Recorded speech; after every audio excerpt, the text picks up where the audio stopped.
오늘도 우리는 하나님 전에 나와서 예배를 드리고 있고요. 우리의 눈으로 보이는 여러 사물들이 있습니다. 우리 눈은 아주 귀하고요. 모든 것들을 자세히 보지요. 그런데 우리가 보는 사물은 보이는 현상이 있고 보이지 않는 본질로 나눠집니다. 모든 사물들이 다 그렇습니다. 가만히 한번 생각해 보십시오.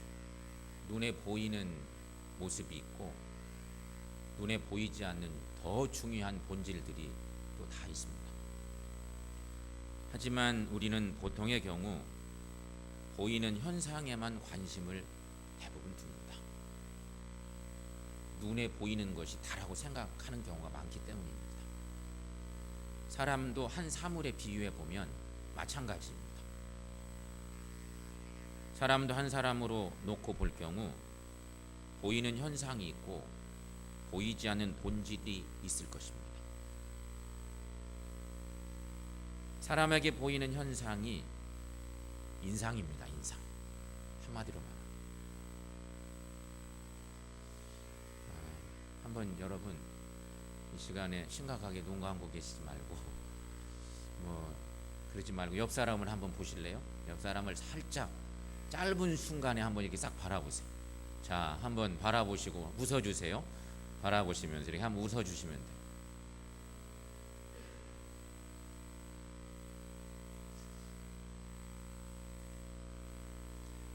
사람의 첫인상을 판단하는 데는요, 뇌가 할애하는 시간 한 6초 정도 된다. 우리가 대충 하나 둘 셋 쉬는 시간으로 따지면 한 열도 못 세는 시간 정도에 우리의 눈이 사람들을 요즘 말로 말하면 스캔하는 것입니다. 쫙 스캔하는 거. 6초 동안 사람들의 인상을 싹 스캔하는 것입니다. 그리고 판단하는 거죠. 사람은 판단할 때 외모나 표정이나 제스처 등을 보면서 첫인상의 80%를 인식한답니다. 방금도 혹여나 여러분 옆에 같이 안 앉던 사람이 앉아 있어요. 이렇게 싹 바라보면 그 사람의 인상차기를 한 5초 안에 대부분 여러분들 다 이렇게 정리를 해서 머릿속으로 생각하고 판단했을 거예요. 그런데 여러분 그 짧은 6초의 순간에 한 사람에 대한 기본 판단이 끝난다는 것이죠. 어쩌면 6초라는 짧은 시간 안에 내가 만나는 한 사람에 대한 고정관념이 만들어지는 시간입니다. 그래서 그 고정관념이 긍정적일 때는 이 사람은 좋은 사람이구나 이렇게 정리가 되는 거고요. 인상이 별로 안 좋았어요. 그러면 아이고 이 사람은 무섭다, 가까이 두면 안 되겠다, 이렇게 해서 부정적인 생각을 딱 하는 거예요. 그리고 그 관념이 잘 바뀌지 않고 오랜 시간 막 가는 거예요. 그 사람을 특별히 만나서 뭔가 속 얘기를 듣고 이러기 전에는요, 그 고정관념으로 부정적이든 긍정적이든 그렇게 쭉 가는 것이죠. 그러고 보면 여러분, 그동안 우리는 이렇게 사람을 판단하고 또 그렇게 결정하고 그렇게 살아왔는지도 모릅니다. 사람의 보이지 않는 부분들도 있는 거죠. 아까 보이는 것은 인상이라고 그랬는데 사람의 보이지 않는 부분들은 여러 가지가 있습니다. 우리는 그 모습들을 만나서 알아보고 느끼면서 이 사람이 처음에는 그런지 몰랐는데 너무 좋은 사람이구나, 이런 판단을 할 수 있는 것들인데, 보이지 않는 부분들은 여러 가지가 있는데, 첫째는 사람의 성품은 잘 보기가 힘듭니다. 속마음 같은 거죠. 쉽게 말하면 요즘 권사 안수 집사님 교육의 후반부 중요한 교육의 주제가 성품에 대한 건데, 영적인 성품을 어떻게 갖고 갈지 요거 교육하는 건데, 여러분 사람을 알아가는데 참 알기 어려운 것 중에 첫 번째는 성품이라고 하는 거죠.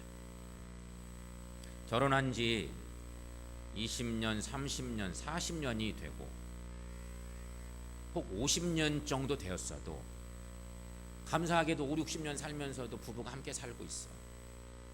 얼마나 귀한 일이에요. 그런데 그렇게 살아도 늘 떠나지 않는 수수께끼 같은 것이 하나 있어요. 우리가 흔히 하는 얘기입니다. 부부간에도 많이 하는 얘기죠. 저 사람 성격은 도무지 뭐라고 그래요? 알다가도 모를 일이야. 뭐 이런 얘기를 하는 거죠.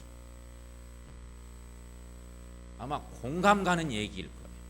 우리 모두가 다 비슷한 생각. 그것이 50년을 살아도 혹은 60년을 70년을 산다고 하더라도 정도의 차이만 조금 있지 다 비슷할 거예요. 이게 무슨 말이에요?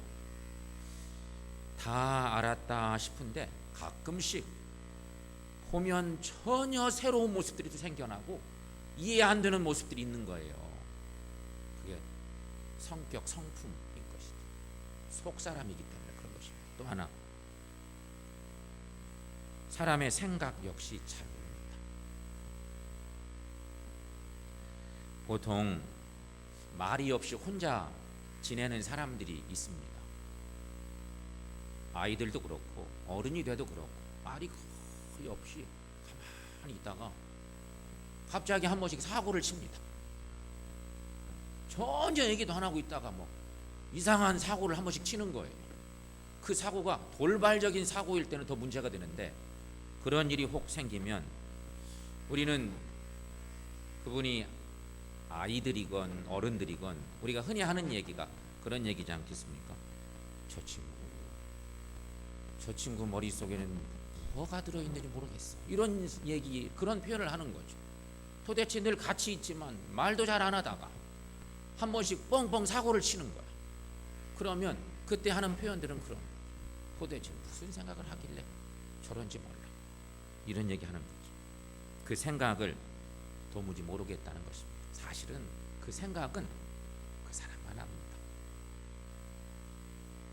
근데 그런 것들이 다 사람의 내면 속에 있는 보이지 않는 본질에 속하는 것들이죠.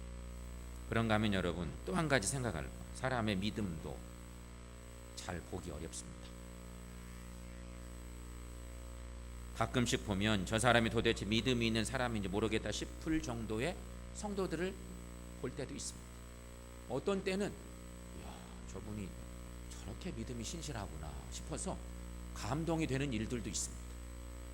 어떤 A라는 상황에서는 너무 신앙적으로 좋은 거예요.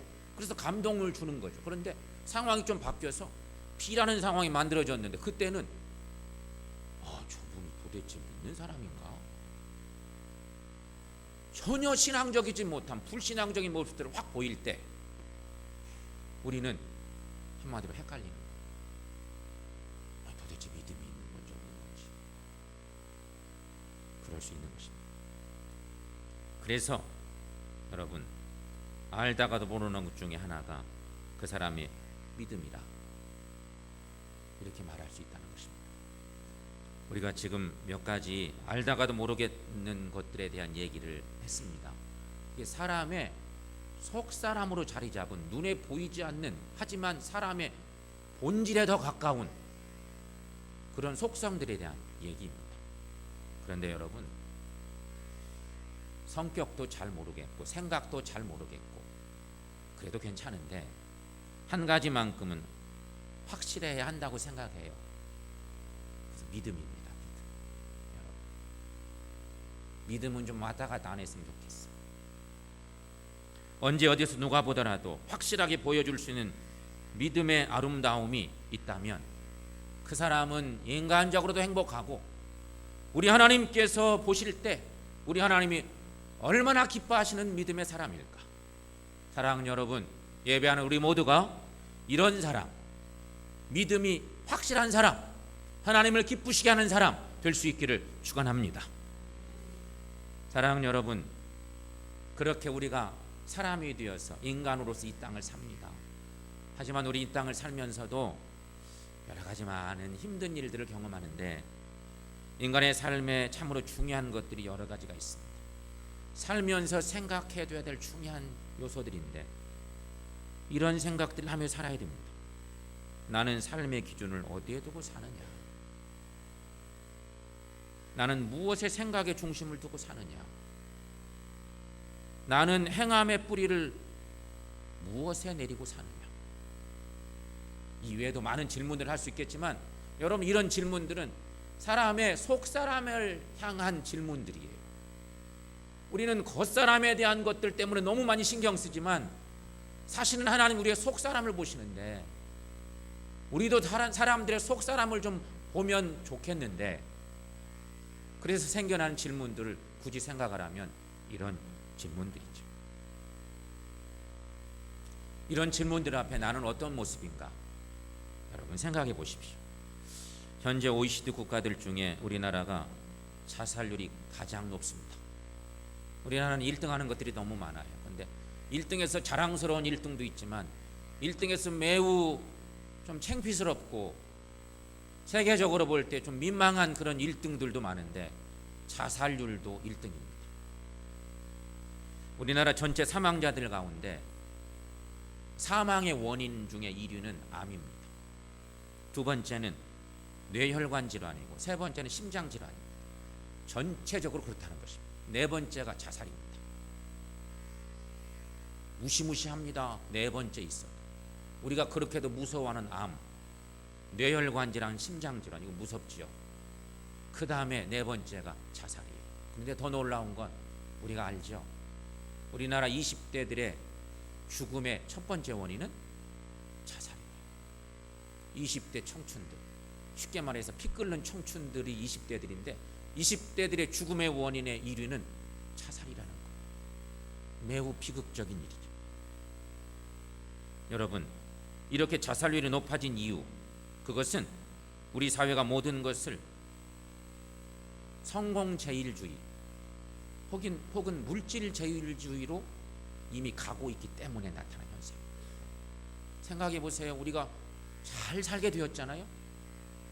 외국의 다른 어려운 나라들에 비하면 행복한 일들이 너무 많지 않아요? 그런데 20대들은 그렇게 생각을 안 해요. 너무 많은 어려움을 겪고 있어요. 그것이 결국은 사회 병폐인데, 돈이면 다 된다는 생각, 반대로 돈 없으면 안 된다는 생각이 팽배합니다. 그래서 돈 때문에 사고치고, 돈 때문에 가정의 파탄이 일어나고, 돈 때문에 부모 자녀의 관계도 파괴되고, 얼마나 비인간적인 모습, 파괴되는 모습이 많은지 우리가 그것을 보는 것입니다. 그래서 어려움이 오면 너무 쉽게 포기하고 좌절하고 마는 젊은이들과 그리고 기성세대들도 비슷해요. 이것이 우리의 현상. 여러분, 그렇다면 오늘 이런 일들 앞에, 이런 사회적 현상을 담고 사는 우리들에게 우리가 생각할 것이 있어요. 신앙은 도대체 뭐냐 하는 물음이죠. 적어도 우리는 그리스도인들이니까. 이런 사회적 병폐 앞에 신앙의 힘은 뭔가? 신앙으로 막을 수 있는 것은 없을까? 이런 생각이죠. 과연 나의 신앙은 그 뿌리를 어디에 두고 있는가? 여러분 한번 생각해 보십시오. 우리가 그렇게 소중하게 생각하는 우리의 믿음의 뿌리는 어디에 있을까 하는 것입니다. 어떤 상황에도 올바른 판단과 성숙된 결론을 낼 수 있는 깊은 신앙 위에 나는 서 있는가? 언제 누가 내 믿음을 보더라도 나를 자랑스럽게 축복할 만하고 자신의 축복을 부끄러워하지 않을 만큼의 믿음이 나는 있는가? 오늘 말씀을 들으면서 우리가 스스로 한번 점검하고 생각해 볼 일인 것입니다. 오늘 본문의 말씀은 아버지 야곱이 사랑하는 아들 요셉에게 내린 축복의 말씀. 12아들들에게 각각의 축복을 내리는 아버지 야곱이지만 요셉에게 내리는 축복은 매우 특별하고 소중한 그런 축복의 말씀이죠. 야곱은 그 아들 요셉이 참으로 자랑스러웠습니다. 아들들이 다 소중하지만 이 요셉에게 아버지 야곱이 바라는 그런 마음들, 그 마음이 더 더 소중했어요. 간절한 축복을 하는 것이죠. 그 가운데 참 아름다운 축복의 구절이 있는데, 그것은 야곱이 요셉을 향하여 샘 곁에 무성한 가지라고 한 축복의 이야기. 우리가 너무 익숙한 말씀이죠. 여러분, 오늘 본문 중에 22절 말씀인데 자막을 통해서 한번 읽어봅니다. 요셉은 무성한 가지 곧 샘 곁에 무성한 가지라. 그 가지가 담을 넘었도다. 아멘. 아버지가 아들 요셉에게 한 축복의 한 내용입니다. 우리가 잘 아는 것처럼 유대 나라는 비가 적은 나라입니다. 비가 잘 안 옵니다. 하지만 비가 한번 오면 확 쏟아져서 똘이 막 만들어지고 큰 깊은 똘이 만들어지고 강을 이루듯이 너무 많은 비가 내리면 자동차도 막 떠내려갈 정도로 그렇게 비가 온다고. 안 올 때는 거의 안 오다가. 그런데 여러분, 유대 나라 출신, 가나안 땅에 살던 그 출신들이, 야곱의 가족들이 지금은 어디 있어요? 애굽 땅에 있어요. 지금 성경의 이야기 그 시기에는 애굽 땅에 다 내려와 있어요. 애굽은 더 비가 없는 나라예요. 이스라엘 나라에 비하면 애굽은 정말 비가 거의 없는 나라입니다. 그렇지 않아도 이스라엘도 비가 별로 없는데 애굽은 거의 비가 없어요. 그럼에도 불구하고 나일강을 낀 주변 한 5% 정도의 땅은 옥토라고 합니다. 늘 물이 흐르니까 비가 안 와도 관계수로가 잘 정리되어서 농사짓는 거 똑같으니까 거기는 옥토이고, 나머지 95%는 아무것도 지을 수 없는 그런 황무지 땅인 거지. 그러니 여러분, 애굽은 정말로 물이 귀한 나라입니다. 물이 귀한 그런 곳에서 풀이나 과실이 제대로 자라려면 오직 한 가지, 그 나무나 그 풀들이 샘 곁에 있어야 됩니다. 그런 역사적인 배경을 갖고 있는 축복의 메시지인 거예요. 우리하고는 비교 대상이 아닌 거죠. 샘 곁에 있어야 돼요. 샘 곁에 있는 나무는 언제나 그 뿌리로 물을 머금을 수 있습니다. 그래서 푸르고 과실도 많이 맺습니다.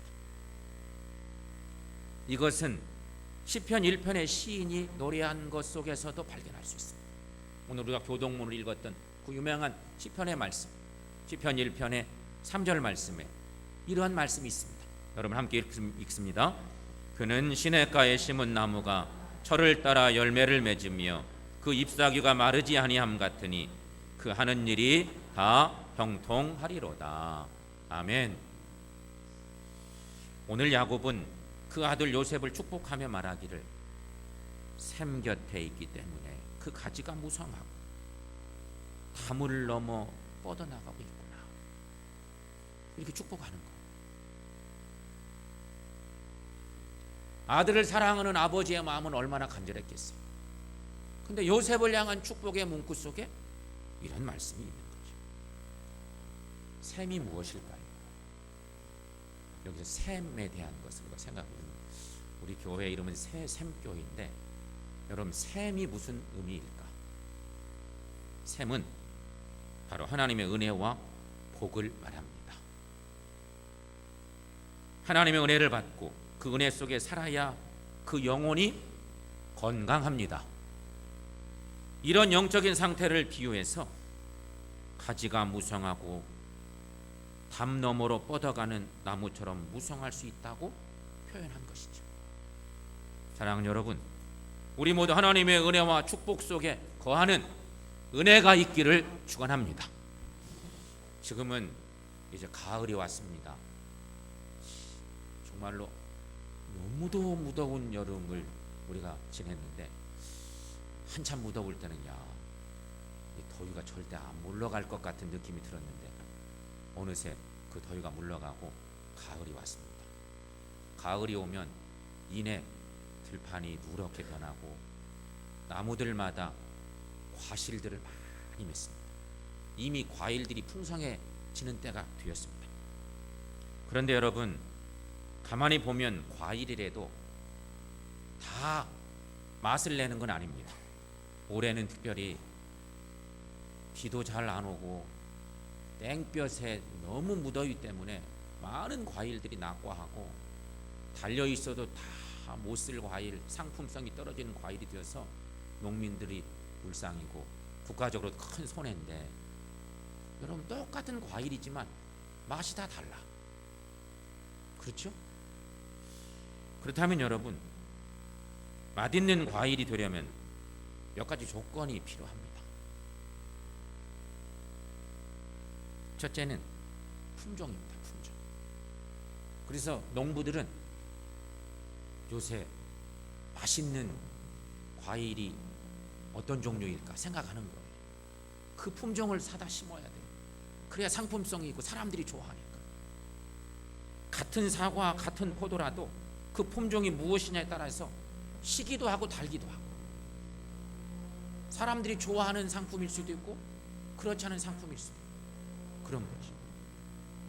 생각해 보세요, 여러분. 성도인 우리는 어떤 품종일까? 그렇게 비유하면 좀 너무 그럴지 모르겠지만, 여러분, 하나님 앞에서 우리는 어떤 품종일까? 또 한 가지, 맛있는 과일이 되려면 또 하나 조건은 토질입니다. 토질. 같은 품종의 과일이라도 심어진 그 땅의 토질에 따라 맛이 달라집니다. 우리 잘 알죠? 그거. 땅을 가꾸지 않아서 산성화 토질이 되어버리면 과일도 맛이 없고 수확도 작아집니다. 여러분, 이것은 우리 신앙인들도 똑같습니다. 우리도 똑같네요. 예수님을 똑같이 믿고 똑같은 성경을 읽고 같이 예배를 드리고 같은 교회를 다니는데도 어떤 사람은 신앙이 잘하고 어떤 사람은 신앙이 못 잘합니다.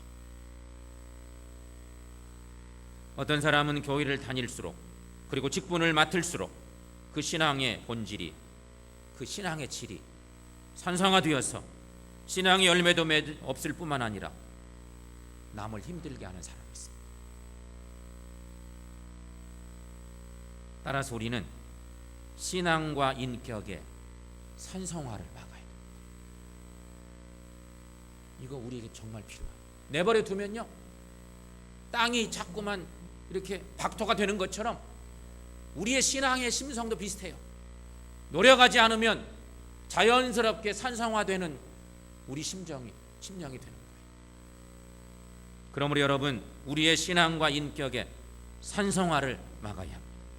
호세아서의 말씀대로 묵은 땅을 갈아엎어 알칼리성 토지를 바꿔야 신앙이 아름다운 열매를 맺을 수 있습니다. 그렇다면 여러분, 누가 멋있는 인생, 아니 맛있는 인생일 수 있을까 생각해 봅니다. 눈, 비바람, 환란의 풍파가 있지만 그 뿌리를 샘 곁에 둠으로 견디고 이겨낸 맛있는 과일들처럼 사람도 하나님의 은혜와 복주심에 뿌리를 내린 신앙이 맛있는, 그리고 멋있는 인생이 되는 것입니다. 성도 여러분, 이렇게 살아가시기를 축원합니다. 세 번째, 과일이 맛있는 과일 되려면 제맛이 나야 합니다. 만약에 딸기를 심었는데 딸기가 바나나 맛이 나요. 논산이 딸기 고장인데 정부에서 권장한 뭘 심었더니 갑자기 딸기를 추수해봤는데 바나나 맛 비슷하게 나는 거예요. 그럼 그 딸기가 성공할 수 있겠어요? 야, 이거 신기하다. 이게 바나나 맛 나는 딸기가 있다니. 절대 성공 못합니다. 바나나 먹고 말지. 바나나 맛을 느끼겠다고 딸기를 사 먹겠어요? 상품성이 떨어집니다. 포도가 만약에 사과 맛을 낸다고 해봅시다. 포도일 수가 없죠. 그런데 여러분, 과일만 그런 것이 아니라 사람도 그렇습니다. 사람에게는 누구나 자기의 할 일이 있고 자기야 지켜야 할 자기의 자리가 있습니다. 그런데 자기 할 일은 안 하고 다른 사람을 탓하는 말만 한다면 그 사람은 제맛을 잃은 과일과 다를 바가 없다. 사랑하는 여러분, 우리 모두 부족하지만 예수님 맛을 내는 그리스도인들 되시기를 축원합니다. 네 번째, 과일이 좋은 과일 되려면 신선도를 유지해야 합니다. 그게 생명이죠. 여러분 생각해 보세요. 과일을 그냥 나무에다 달아놓고 계속 놔뒀다가 한겨울에 따서 팔 수 있으면 얼마나 좋겠어요. 근데 그럴 수가 없어요.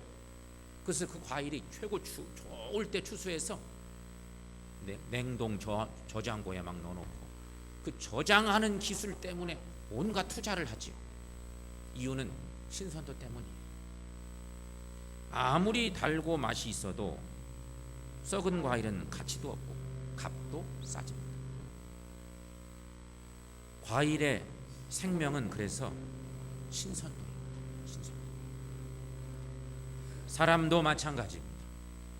제 아무리 인류대학을 나와서 장래가 촉망되고 능력도 많고 외모가 출중하다고 해봅시다.